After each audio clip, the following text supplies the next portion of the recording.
Greetings, everyone. My name is Professor Les Henry, and this is the Outerview where reason comes first. Today, it is an honor and a pleasure to introduce two of my sisters, Sister DJ Ade and Sister Junie Rankin of NZINGA Sound Systems.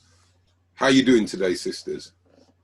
Very well, thank you. It's a pleasure to be here. Thanks for having us. Okay.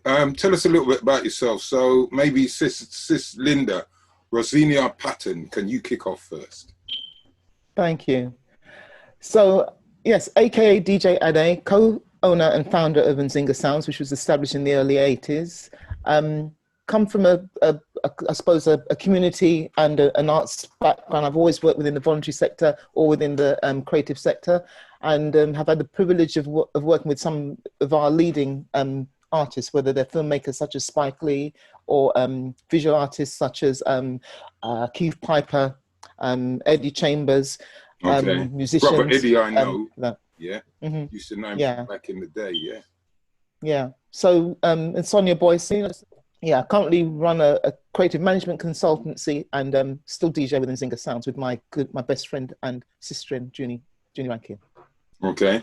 Sister June Reid, tell us about June Reid.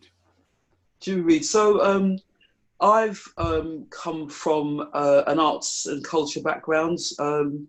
Back in 1981, 82, I joined the Black Art Gallery in Finsbury Park. We also established Shabala, and I was on their board. And then I joined a number of Black Arts organisations boards. So Manera Theatre Company was another one.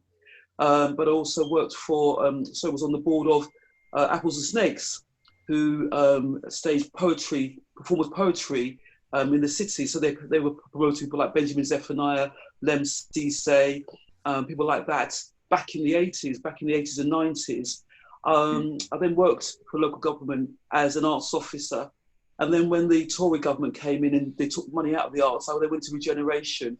So my last regeneration scheme, I was responsible for £25 million of local government, central government money, which was then matched. And I now work as a registrar of birth, deaths and marriages in local government. Oh, wow. Jesus, you've had a bit of an eclectic career there. I thought mine was. Would you mind, can I just mention something? Because I just think it's important for people to know. June referred to OBALA, which stands for the Organisation of Black Arts Advancement and Learning Activities. And it really was the pioneering organisation in the 80s in terms of setting up the first professional space to showcase visual artists such as Eddie Chambers, Keith Piper, Sonia Boyce, Lubaina Hamid, who won the Turner Prize a year or so ago. This is back in the 80s, where, so these were kind of like the forefront, but very much it was about looking at the whole 360 degrees of arts and culture, filmmakers, performance poets like Linton Kwesi Johnson and Oka Onura, who influenced Linton Kwesi Johnson. Who was supposedly the founder of dub poetry. Well, really the father of dub poetry, who performed in that space alongside Fabian and Prophecy fame. We had her perform in that space. Last Poets was another group, but these were all these are all these are all performance poets that again were part of the whole kind of musical experience that were really part of our coming of age. Yeah, and that's really important, because that's that whole notion of music as politics, and it's also about cultural retentions and cultural transmission. So again, it's transcendental, it's cathartic in the sense that it's healing, but it's also inciting, because it incites people into doing something, even if it's just making them mentally aware of the predicament they're in. So the message literally is in the music. And I know it's crucial to what NZINGA does and what NZINGA represents. Absolutely. How can we use music as, and I don't really like the term survival, because it kind of almost like you're just resisting. What are your thoughts on how we can use music and African culture / Black culture per se as a transcendental tool? So who wants to kick off? How can we use music to transcend our predicament as peoples of African ancestry? I feel very strongly about the power of music as a form of transcendence and as a form of communication on so many different levels. And it's interesting, when I watched your interview with Professor Paul Gilroy, where he talks about spirituality and liberty, oneness, unity in the space where we as African Caribbean peoples inhabit, and when we're listening to music. Because Lynda and I, through over 30 years of playing music, see it all the time. So you'll be in a space playing maybe particularly roots and culture, and you just feel this energy in the room because everybody's kind of moving along, singing along, and you can see people, they're off, they're gone, their eyes are closed, and it's a spiritual effect, but it's also one of memory. If you play that, when you're playing those music now, because we all remember where we were, what we were doing. Maybe, you know, as an African man, you were experiencing harassment, which I know you did as a young person going to central London, sus laws, all those things that we experienced in our youth.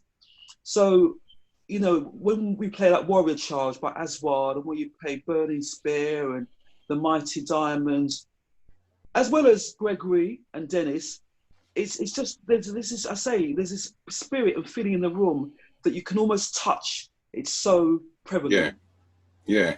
I get that with that tangible thing, because it's about incitement in the fact that we're recognizing, you know, the down pressure that we face as Black youth or African youth, African Caribbean, wherever we want to start ourselves as. But it's also cathartic because it's a healing space. And, you know, this was totally misrepresented by Henry Louis Gates, who he went to some dance in the 70s, and you would have thought he was describing being caught in Vietnam or something like that. But he didn't have the tools, he didn't have the equipment, and not only that, he didn't have the wherewithal to understand or really overstand this is a particular space that spoke to a particular moment through particular forms of music. So DJ Ade, on that notion there, you know. I mean, I think the one thing I would add to what June has said is that, you know, the era in which we were coming through, you know, the 80s and 90s predominantly, you know, it was a time where we were experiencing the fullness, the whole 360 degrees of artistic expression, you know, African expression, music being obviously a very important component of that, but very much related to, you know, performance poetry, the dub poets of the era, very much related to the filmmakers of the era. Because you always found, you know, in Spike Lee's early films, which, you know, June, when she was working at Shadow, had the privilege of working with Spike, and I had the privilege of working with him when I was with Nubian Tales, and we premiered Malcolm X. Music has always been a key component of, you know, the filmic expression. Yeah, I mean, I remember writing an article in 1983, I think, Black Arts in London, about Spike Lee's talking about the whole process of filmmaking, and what he said then is, you know, totally relevant now, and very much mirrors what Perry Tyler has said in terms of the approach to production. Technically getting things right, no matter how small your budget is, to focus on the technical aspect, beg, borrow, or steal, to make sure that's really sound. But going back to the point about the transcendental nature, you know, June is 100% right. I mean, it very much was, you know, I mean, I hear what you say about, you know, the word survival, but, you know, it very much, survival was part of it. You know, we very much were about, you know, transcending, you know, and overcoming and being resilient to what was perpetually being thrown at us. You know, we're talking about the 80s, the time of, you know, high unemployment, you know, the time when we got our jobs, when we should have been, you know, the world should have been our oyster. We were faced with high unemployment, the Thatcher years, Scargill, you know, the miners' strikes, Citizens Bill, New Crossfire, just relentless. You know, the Grenada crisis and the, you know, the illegal invasion of the US of Grenada, etc. So this was the backdrop to when we were coming through, and music was very much a way in which the students expressed, you know, being in a space where despite the rigors and of the struggle, you know, we could come together and feel a sense of communitas, and that, you know, that we will prevail. We were informed through the music. I never knew anything about Marcus Garvey until I heard those records. You know, I remember, you know, hearing about, you know, all these Jamaican leaders who were nearly all white, and they were the ones who took all the prominence, but it was groups like Culture, Burning Spear, etc., who kind of corrected us. They filled in those gaps. And that's why, for me, you know, what you're saying is, and I've listened to NZINGA play, well, I've played with you, you know, it's been myself and Brother Kenny. to play with you. And I know that what you encapsulate for me is a Pan-African perspective, because I think a lot of people, they almost use Pan-Africanism as, it's almost like a little cliche, a little castaway, you know. I do this work and I'm Pan-Africanist. No, to me the works is when you can actually see those connections within the broader struggles, and you can put those component parts together. I know in a moment we'll discuss, you know, how you actually did that in a practical and pragmatic sense when you were working at Virgin Record Store. But I think that, you know, one of the interesting aspects of that for me is you not only lived it through the music, but you made sure it went into the wider public arena. Because then to me, that is more than just dealing with yourselves as individuals. And in some ways it's encapsulated in your biographies, your personal biographies. Because Sis June is like myself, of Jamaican extract, African via the Caribbean, with them Caribbean to the UK. And Sis Ade, Lynda, you are Sierra Leone. So I think there's a beautiful bridging there of the minds as well, and the mentalities that have actually led to NZINGA still being here as one of the few sound systems that are still going from the 80s. You know, up until even last year, I came across a gentleman. He's a bit younger than me, but he was, you know, his son was graduating, so it shows he wasn't a mere youngster. And I was talking to him about why I was there and the course I'm doing and the dissertation. And he said something like, "Oh, that won't take you long then." You know, so there's still this that dismissive, sexist, chauvinistic, myopic take on women's roles in reggae. Absolutely, and I had a bit. And black music in general.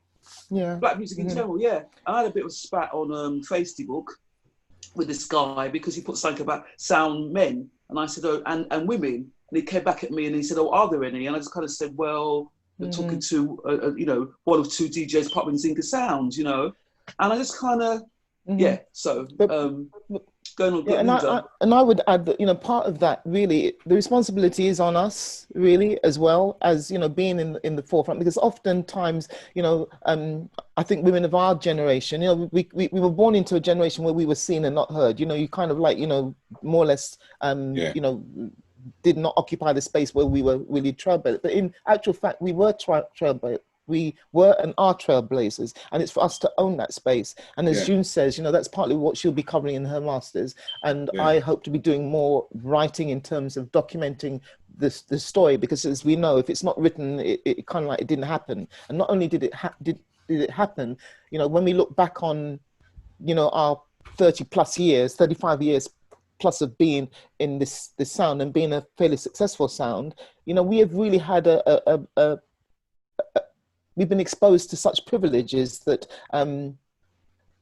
that being in the sound has afforded, and we're not really realizing the full impact of it until now. So the reason why, for instance, we're still around after all this time is because we have a faithful following. People love what we do, and because sorry to cut you, because you play the bloody music, and not all this chatting. And even the other day, you know, someone was playing me this thing.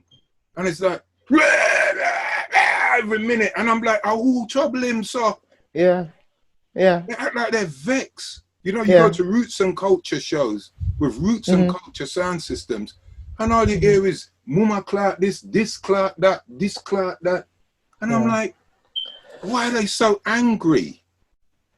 Because to me, from the time when those Jamaican DJs, whoever it was, I can't remember what their names are, I don't even really care. Once they started shouting and screaming over the records, it became in vogue. And it's like everybody thinks to do that, you know? Yeah, as you and said, the music, we've been around the music for a long time. I hate going out and hearing the DJ chat over the whole damn record. And if you give him a B-side, he won't know what to do with it. I remember Terra Fabulous did it in one of his tunes, you know. He said, if you come to play the song about a DJ upon it.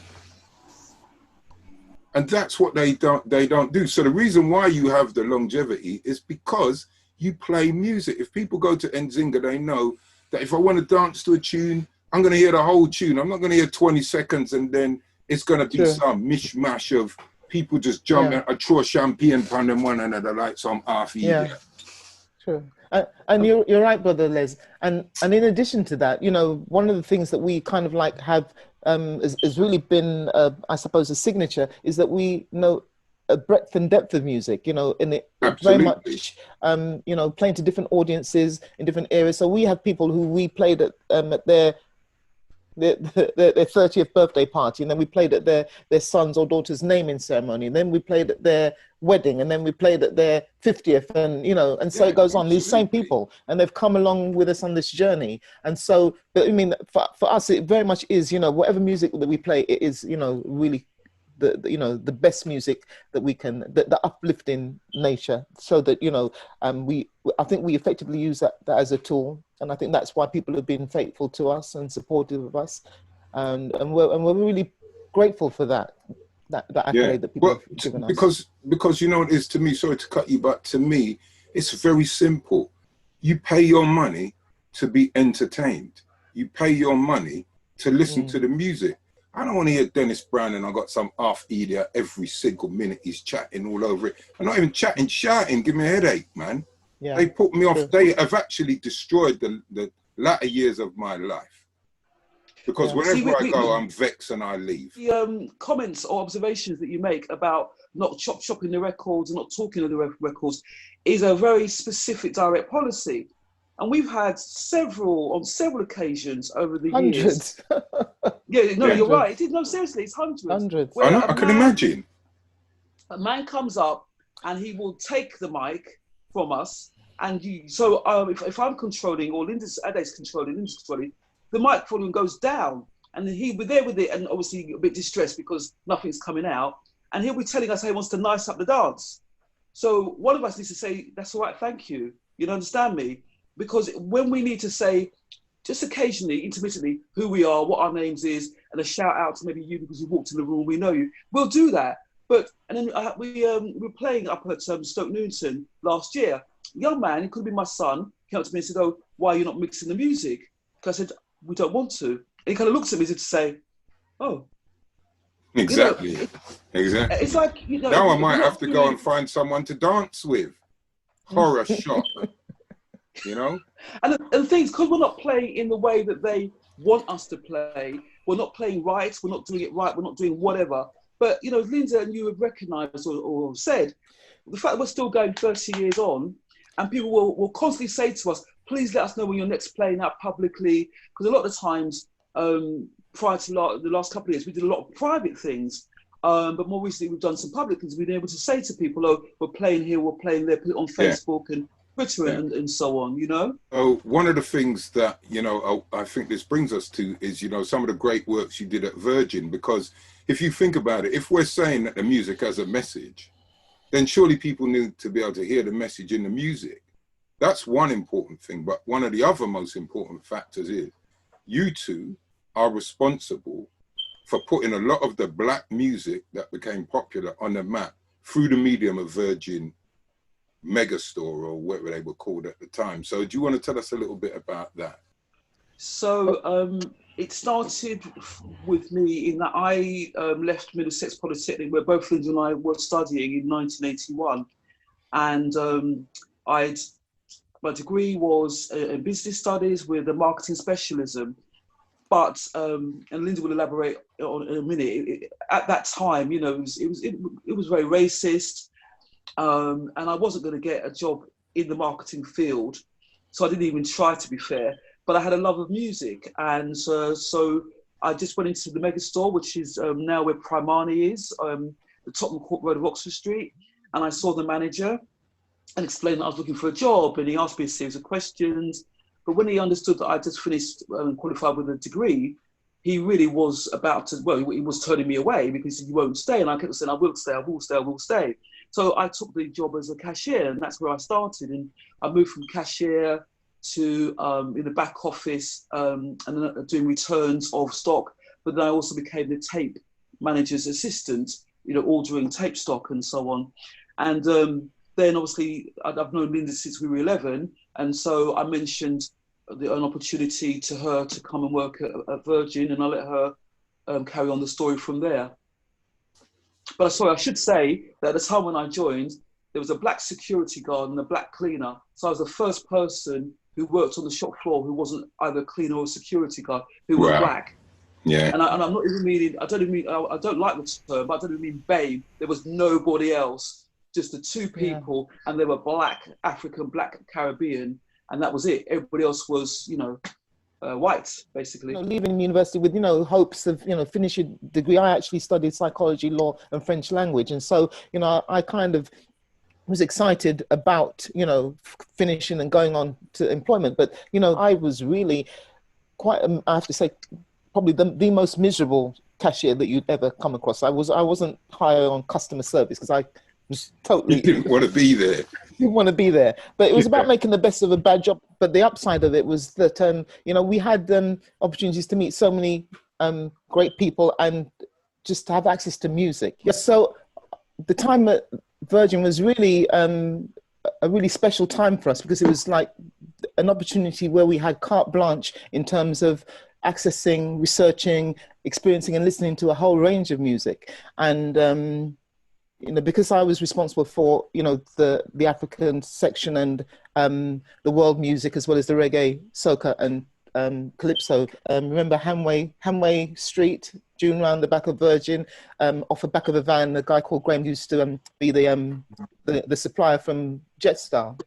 And so he used to regularly come with a van load of stuff, and we spent hours in there, more time than we should have, just digging up things and experimenting. So we had the carte blanche to do that. So, you know, the point I'm making is that it was a time where, you know, because of, you know, June's father and my father, they were jazz buffs. And so, you know, we were kind of exposed to a lot of jazz music anyway. So, you know, not just the greats, Duke Ellington and, you know, Coltrane, we were able to explore a lot of the UK jazz scene, you know, buy things at next to nothing and just experience and consume music, in addition, obviously, to the reggae and the African. And so the African was something that, in terms of going back to the transcendental theme, you know, we were able to promote artists like Lusundur, who, whilst we were there, launched one of his most successful albums, Immigré, which in French means immigrant, but very much an uplifting album, but, you know, sung in Wolof. We didn't understand Wolof, but it had a magical effect of just musically, production-wise, it was just out of this world, and was one of the most. It's still one of our favorite albums till today, and an album that we've played in the most unusual of circumstances. In the middle of a roots reggae dance, we would drop a couple of African tracks, and whilst people may not understood the language, they very much were able to resonate with it and feel the power of it, and it was true that it was representing struggles of African people in different locations, because the struggle that we were having in the UK and, you know, our sisters in Africa and the Caribbean were very much interlinked. So the point I'm making about Virgin was that was the time where we could really explore music and promote and put not just artists on the map, but suppliers, people like Soundz Music, who had never had a relationship with Virgin before. I struck a relationship with them, and they became one of the major African suppliers of Virgin, as did Gallo Music. They specialized in South African musicians, and I remembered purposely breaking the boycott, because at the time there was a boycott to do with apartheid. But my point was, we're not boycotting African artists, we're boycotting the racists. So, you know, the musicians had to have a platform. So I would be buying up Gallo Music even before I'd heard of Lucky Dube, one of the biggest superstars to come out of. So yes, so this is unbeknown to us. We were innocently involved in this period, but very much driven by the power of music and the transcendental nature of how it unified us. But that's the thing, because oftentimes we are so immersed in the culture, we take it for granted. Yeah, exactly. and that's a very good point. I mean, there's just two quick things I wanted to add. Was that what Lynda hasn't made explicit was that there was a kind of half-dead, dried-up section in terms of African and world music. But when she came, because of her passion and her politics, she took it to another level. And it was one of the highest-selling music sections within the megastore at that time. Wow. You know, because she cared about the music. They weren't just artists with random names.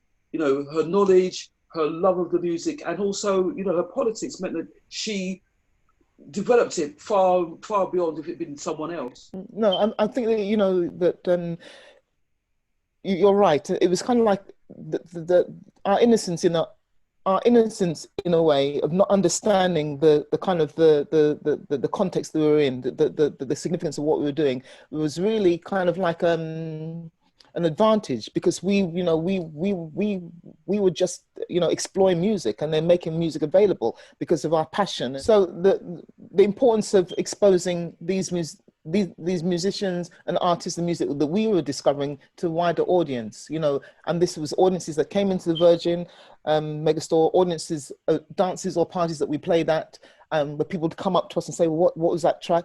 A key one was Bebe Manga, sang an African Saharian love song called Amio.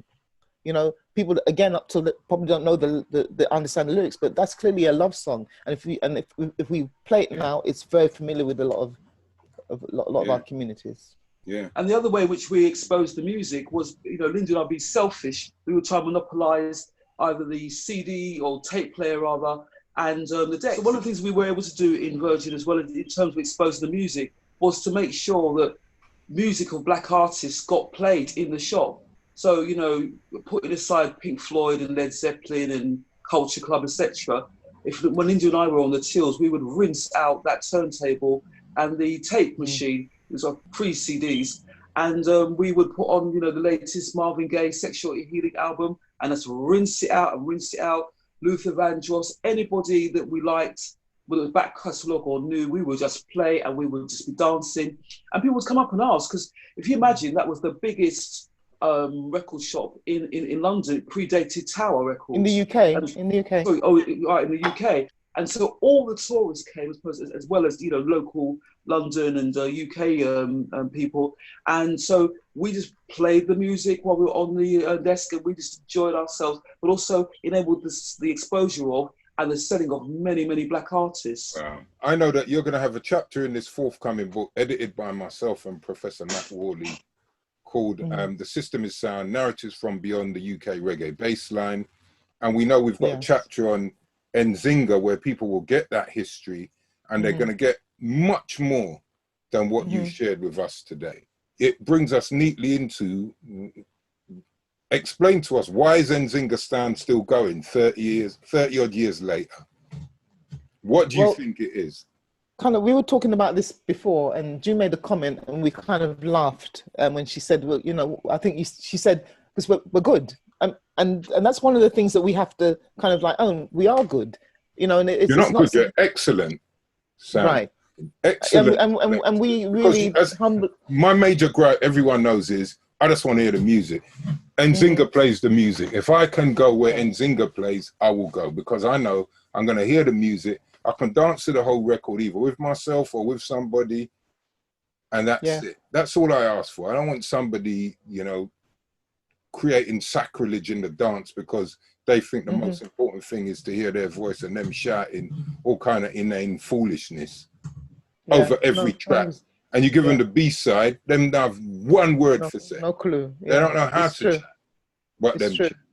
So So the reason why we're still here is to do with, you know, the quality of how we present and share and play music, but also it's about being resilient, because, you know, I'll speak for myself and June will add, but, you know, at times we've had to be very courageous. Being in a dance hall space, you know, when the equipment goes AWOL, you know, when the equipment doesn't work, it's a very lonely space to be. And as women, you know, we're not only disrupting the space for the men who kind of, you know, who find it hard to acknowledge and appreciate that women do this, but sometimes women are not that helpful either, because, you know, it is a disruption of the space. Not having said that, you know, we have to say that by and large we've had, you know, fantastic support from day one. So, my dear sisters, we've reasoned through quite a bit today, and I want, if you wish to share, one surprising thing about yourselves and one takeaway, something people can take away and mull over. What do NZINGA want people to take away from this? So, anyone who wants to go first? Surprising thing. I mean, I'll just jump in there. I think the one surprising thing that people may not know about me is that I'm a wonderful cook. You know, I really am an exceptional cook and exceptional baker. Cooking's easy. No, exceptional. I can cook Caribbean, African, European, and I've never been taught. And I can, and I'm a fantastic baker of, you know, gâteaux par excellence. Okay, I'd have to hook you up with brother Levi Tafari, because you know he's a trained chef. Wow. Brilliant. Okay. See, that's why you got to watch the Outerview. Watch the Outerview with Levi Tafari. Him can cook cockafana. Wow. Them tell me him can cook thing. Well, we bumped into him in Liverpool last year. It was good to see him. It's been a long time. Wonderful brother. He's still the same as he was, June, from back in the day, and he performed at Obala Poetry Theatre. Lovely man. All right, so Lynda's one. Okay, we'll take it. We'll take that as a surprise. I'm not really surprised. No, she's very talented because she made my 60th birthday cake, one of two. And listen, in the form of a record. A record player. Okay. And you know, he had the record arm. Could you play tunes on it? Not quite. Right. Almost. And when you can play tunes on it, that'll impress me. Okay. So the surprising thing about me is that just before the wall came down in 1989 in between East and West Berlin, I went through Checkpoint Charlie, and it stayed with me because it was obviously guarded by armed policemen, and so it was quite scary. And I actually had a chance to go around various parts of East Germany, Potsdam and places like that, before it actually all became unified. So that was my team. Yeah, wow. And it must have been, I bet there weren't a lot of black people on the east side. Absolutely, because I'm looking to get stopped, because obviously I was in a party that were part of cinema. It was like a film and video cinema related trip, and I was the only black woman or the only black person amongst white people. So I'm thinking, I've got to stop anyone. It's going to be me. But I got through it. But it was very scary, very scary. No, that is right. So what about one takeaway? What can you leave? Can I give you because you've made me feel kind of lukewarm about my surprising thing. Can I give a follow-up one, just in case? Yeah, because someone else was doing cooking the other day. I was ruder to them because I was like, really? Right. So, like, when you engaged with someone, you got chased by a lion and he had run where left it and you got in a headlock or something like that. Yeah, something similar. Well, I'll keep it simple. Whilst part of BALSA, which is Black Action for the Liberation of South Africa, I joined the choir, the BALSA choir, and learnt the different versions of the South African national anthem, because you have the BCM, you have the ANC, there's different lyrics. Okay. Very proud of myself that I've learned it, and I also learned to ululate, and better than most South Africans. So I learned that as part of BALSA. Okay. And also got invited. I thought you were going to do the click talking. No, that's age. That's age. I've never been to South Africa. That's age. But but off the back of that, we were invited by Gaddafi to perform in Libya. What? No, that's a surprise. Yeah, that's what I call a surprise. Yeah, invited by Gaddafi to. Now that's a surprise. The Black Action for the Liberation of South Africa. So what about a takeaway for us then? What would people to take away? I would say that that whilst it's been a real privilege, to lead the life I've led so far, my message to people and the takeaway I'd give to people, in particular sisters, is I am an ordinary person having an extraordinary life, and if you have a passion for music, to play music and to be a DJ, just play music wherever. That's how I started out, playing at family get-togethers, playing at Gambian weddings. Just play. The love of what you do will shine through, and it's infectious. So I would say, it's open to everyone. Do your thing. Do it, yeah. Absolutely. 100%. Yeah. So mine was a similar thing, and it's the importance of harnessing your passion but self-belief, because if I knew then what I knew now about the importance of self-belief, and there's a thin line between self-belief and arrogance. If you get that right as a woman, but as a black person, you can go far. So reach for the stars, and self-belief and passion. Yeah, absolutely. So one other thing, integrity. integrity. Oh gosh, 100%. Yeah. Well, Yeah. one of my famous little sayings is sometimes the only thing we've got is our word, so we should try our best to keep it. There you go. Oh, Absolutely. I've been saying it for years, you know. Absolutely. For my Absolutely. mum and my dad in a way, but more so my mum, you should be of your word. Absolutely, I totally agree. Be of your word. If you say you're going to do something, you do it. If you say you can't do it, don't do it. Most people know me. In fact, the sister I interviewed the other day, sister in Dr. Ope Laurie, she said to me, Les, you're like Marmite. You know what they say, Marmite, you love it or you hate it. And you know what I said to what I love the most about comparing me to Marmite? It blocks a tailor. That's me, Mr. Marmite. I really give thanks that you shared your time with me today. You know, I know we will, post-COVID, we will play music together. Definitely. For sure. For sure. You know, I really give Look forward to that. So, my wonderful sisters, stay blessed, stay focused, and hopefully we'll have a physical book launch for the book, because I've already lined up a sound system to play, or maybe we'll use yours. That'd be better. Yeah, that'd be better. Think about that. Yeah, we'll use NZINGA. Not use, utilize. Utilize. Sorry, Cardim, I got for PFI. So we'll do. We look forward to that. That would be something. So I truly give thanks that you spent your time with me. It's been our honor. Hot summers. A real honor. Because we both have maximum respect for you, brother Les. Yeah, every time. Or respect even.